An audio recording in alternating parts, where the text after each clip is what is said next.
Bismillahirrahmanirrahim. Assalamualaikum warahmatullahi wabarakatuh.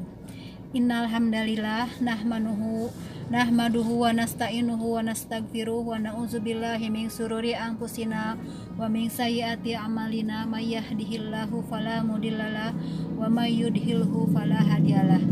Asyhadu an la ilaha illallah wa asyhadu anna Muhammadan abduhu wa rasuluh.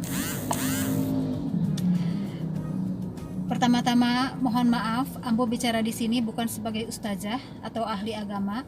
Ambo bicara di sini hanya menjalankan instruksi dari kepala sekolah untuk mengisi kultum atau kuliah 7 menit. Baiklah, Ambo di sini akan mengambil tema hikmah di balik wabah. Sebelumnya kita bacakan dulu Quran surat Al-Hadid ayat 22 yang bunyinya A'udzubillahi minasyaitonirrajim. Ma asabam min musibati fil ardi wala anfusikum illa fi kitabi min qabli an nabra'aha inna zalika alallahi yashira. Yang artinya, tiada satu bencana pun yang menimpa di bumi ini dan tidak pula pada dirimu sendiri, melainkan telah tertulis dalam kitab Lauh Mahfuz sebelum kami menciptakannya. Sesungguhnya demikian itu mudah bagi Allah. Ayat di atas merupakan resep yang sangat mujarab yang diberikan Allah kepada kita orang mukmin sebagai bekal kita dalam mengarungi kehidupan baik di dunia dan di akhirat kelak. Resep tersebut pula akan bermanfaat bagi hamba Allah yang memiliki keimanan, yakni setiap mukmin yang mampu menyikapi setiap nikmat, karunia hingga musibah yang menimpa dirinya. Disikapi dengan husnuzon kepada Allah Subhanahu wa Ta'ala, serta mampu menangkap hikmah dan pelajaran yang tergandung di dalamnya. Seperti kita ketahui bersama, saat ini kita sedang dilanda musibah, yaitu adanya wabah virus corona, di mana wabah ini bukan lagi tingkat Sariwangi, bukan lagi tingkat KBB, bukan lagi tingkat Jawa Barat, melainkan tingkat global atau mendunia. Baru pertama dalam sejarah Masjidil Haram yang berada di tanah suci Mekah ditutup. Begitupun yang kita lakukan saat ini. Kuliah 7 menit harus melalui video. Kenapa? Kalau bukan gara-gara virus yang tak terlihat dengan mata yang bernama corona. Namun sebagai orang beriman kita meyakini ini semua adalah kehendak Allah. Bahkan yang terkena pun pasti dengan izin Allah. Dan kita meyakini bahwa ada hikmah di balik semua kejadian. Kita meyakini pula tidak ada yang kebetulan di dunia ini. Bahkan daun yang jatuh pun pasti atas izin Allah. Dan pasti di balik wabah virus corona ini pun akan banyak hikmahnya. Ada beberapa hikmah yang dapat kita petik di balik wabah ini. Pertama, makanlah yang menyehatkan lagi halal. Jauhi makanan dan minuman yang haram.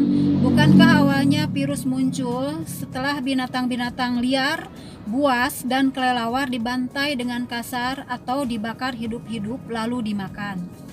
Yang kedua, jangan lagi berpakaian minim lagi ketat mengumbar aurat. Bukankah COVID-19 telah mendidik kita berpakaian serba tertutup? Dan memang semua agama samawi memuliakan pakaian yang rapi, bersih, dan sopan. Yang ketiga, jaga ucapan, makanan, dan pendengaran. Bukankah COVID-19 telah mendidik kita untuk menutup mulut, lidah, telinga, bahkan hidung? Yang keempat, jangan lagi ada pergaulan bebas, tanpa batas, selingkuh dan kumpul tanpa ikatan yang sah. Bukankah COVID-19 telah mendidik kita untuk social distancing dan physical distancing, jaga jarak, bahkan bersalaman pun tanpa bersentuhan. Yang kelima, jangan lagi malas ke rumah ibadah, masjid, dan lain-lain. Bukankah COVID-19 telah mendidik kita bagaimana sedih dan stresnya kita tanpa ada tempat memohon, berdoa, dan tak bisa beribadah berjamaah dan salat di masjid dalam suasana batin yang damai. Bagaimana sedihnya melepas saudara kita yang meninggal tanpa disalatkan beramai-ramai di dalam masjid. Yang keenam, jangan lagi pernah abaikan rumah, keluarga yang terlalu sibuk di luar rumah. Bukankah COVID-19 telah mendidik kita untuk banyak tinggal di dalam rumah bersama keluarga? Yang ketujuh, jangan lagi ada rasa angkuh, sombong, dan merasa serba bisa. Bukankah virus corona yang kecil dan tak nampak mata itu telah mendidik kita bahwa tidak ada yang mampu mencegah jika COVID-19 ingin datang dan mampir. Dan dia tidak mengenal status sosial, miskin atau kaya, tua atau muda, pembesar atau rakyat jelata, semua dihinggapi jika abai. Yang kedelapan, jangan lagi jauhi Allah Sang Maha Pencipta. Bukankah COVID-19 mendidik kita dalam suasana COVID-19 aktif menyebar, semua orang ketakutan dan semua orang baru mendekat, berzikir dan berdoa memohon perlindungan Tuhan Yang Maha Khalik. Yang kesembilan, jaga kebersihan dan ketertiban. Bukankah COVID-19 telah mendidik kita selalu menjaga kebersihan badan, pakaian, barang, dan lingkungan dengan rajin mandi, mencuci tangan, semprot antiseptik dan disinfektan, dan tidak sembarangan membuang sampah. Kesepuluh, jangan lagi abai dan masa bodoh pada anugerah Allah yang menimpah dan tak terbatas ini, seperti sinar matahari, tumbuhan yang menyehatkan dan lain-lain. Perbanyaklah bersyukur atas karunia gratis itu semua.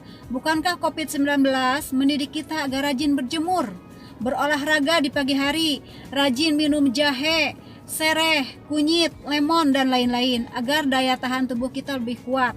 Tanam dan peliharalah tumbuhan yang memberi manfaat kesehatan. Ke-11, tingkatkan semangat kebersamaan, solidaritas, saling tolong menolong. Jangan lagi semua dihitung berdasarkan kepentingan pribadi dan pamrih. Bukankah COVID-19 telah mendidik kita bahwa kita tidak mampu mengurus diri sendiri seorang diri. Kita butuh orang lain yang meski bukan saudara, seperti dokter dan lain-lain. Kalau tidak ditolong orang, bisa mati mendadak di jalanan saat dihindari orang karena takut tertular. Ke-12, berimanlah, beragamalah dengan baik, percayalah, yakinilah pada hal-hal yang gaib yang tak tampak mata, seperti adanya Tuhan, malaikat, dan jin. Jangan lagi menantang Tuhan dengan mengatakan, bagaimana percaya pada Tuhan sedangkan kita tidak melihat Tuhan. Bukankah COVID-19 mendidik kita bahwa meski virus corona tak tampak, tapi ada buktinya banyak yang terpapar oleh COVID-19 dan meninggal. Yang ke-13, selalu mempersiapkan diri untuk kehidupan akhirat dengan perbanyak kebaikan, meningkatkan kualitas dan kuantitas ibadah dan amal soleh. Hidup di dunia ini hanya sementara, sewaktu-waktu bisa mati. Bukankah COVID-19 mendidik kita bahwa kematian bisa datang menjemput secara tiba-tiba dan di mana saja. Yang ke-14, daya tahan tubuh akan kuat jika selalu berbaik sangka, sabar, jujur, ikhlas.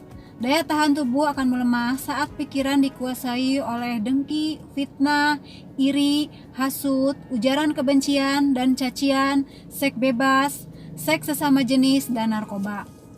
Maka perkuatlah ketahanan tubuh dengan selalu berbaik sangka, husnuzon, ikhlas dan tawakal. Jangan lagi ada iri, caci, dengki, ujaran kebencian, fitnah, kekerasan, narkoba, dan penyimpangan seksual. Bukankah COVID-19 telah mendidik kita bahwa virus corona mudah menyerang mereka yang daya tahan tubuhnya lemah? Yang ke-15, perkuat silaturahim, jaga harmoni sesama makhluk. Jangan lagi merusak alam. Jangan eksploitasi kekayaan bumi secara berlebihan. Bukankah COVID-19 telah mendidik kita bahwa adanya keseimbangan pengurangan polusi industri, asap mesin, keseimbangan semburan kimia beberapa minggu ini telah membuat udara menjadi bersih, sehat, dan cerah. Sungguh pelajaran yang luar biasa dari virus corona ini. Semoga kita selalu dalam lindungan Allah Subhanahu wa Ta'ala dan dijauhkan dari semua musibah dan penyakit dan pandemi COVID-19 segera cepat berlalu. Amin ya robbal alamin. Rupanya cukup sekian. Mohon maaf bila ada salah-salah kata. Yang benar datangnya dari Allah dan yang salah dari ambu pribadi. Wassalamualaikum warahmatullahi wabarakatuh.